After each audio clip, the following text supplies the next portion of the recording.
Hey everyone, this is Jessie Burgart. Thank you for joining me for today's Joyful Artist Musings. Today's is titled, Winter is Over. I'm excited to be out of winter. It's not that I dislike that season because it's probably my favorite, but it's that it's been a long one without much of the fun stuff like snow. And seeing the flowers blooming on trees, hearing the birds in the morning, watching the mountains transform, they all say life renews. We get to sing a new song, and that feels amazing. How about you? What are the new things in your household? Isaiah 42:10a says, "Sing unto the Lord a new song, and his praise from the ends of the earth." So, thank you for being here with me on this fine Friday. Here's the lineup. First section is joy, a good jealousy. Second section is lesson, earth school, as Tony Robbins calls it. And the third is art, listening to your inner artist. And if you can see the video, this is Ford Maddox Ford in the background. Hey, buddy. All right, joy, a good jealousy. Is there such a thing? Probably not, but here's my take on it. I think we are provoked into good jealousy when we see people doing and being what we want for ourselves. That's different than a dark jealousy, I'll call it. Dark jealousy is about hate. It's inward and fearful. Good jealousy is about seeing success in others and knowing it's possible. It's outward and hopeful. On a different note, we have great BS meters. We know the difference within us, whether we are in anger or love. I would also propose one more thing.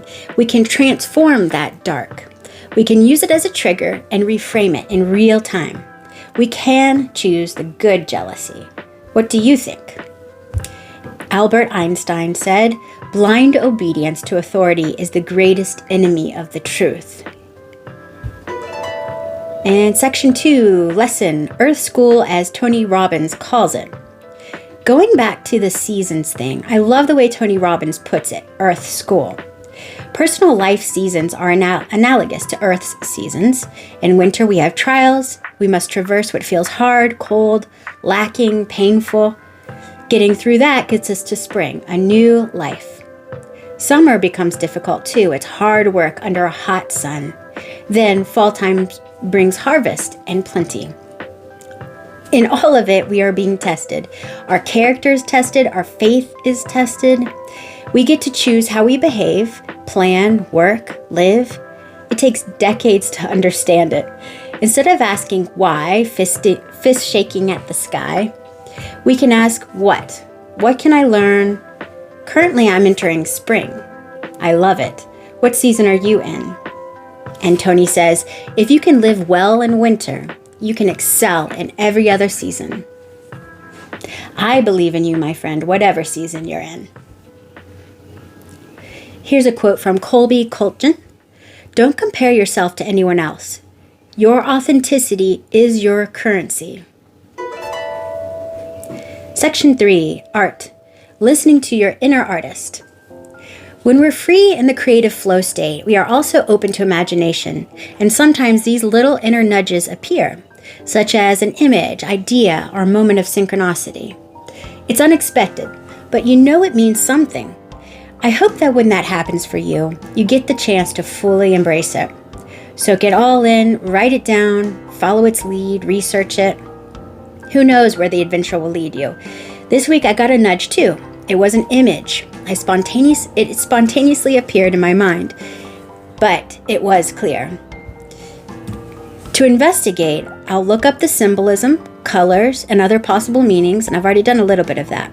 So there'll be more of that to come. From Kurt Vonnegut, nobody will stop you from creating. Do it tonight, do it tomorrow. That is the way to make your soul grow. So, lastly, I'm considering reformatting the Friday newsletter.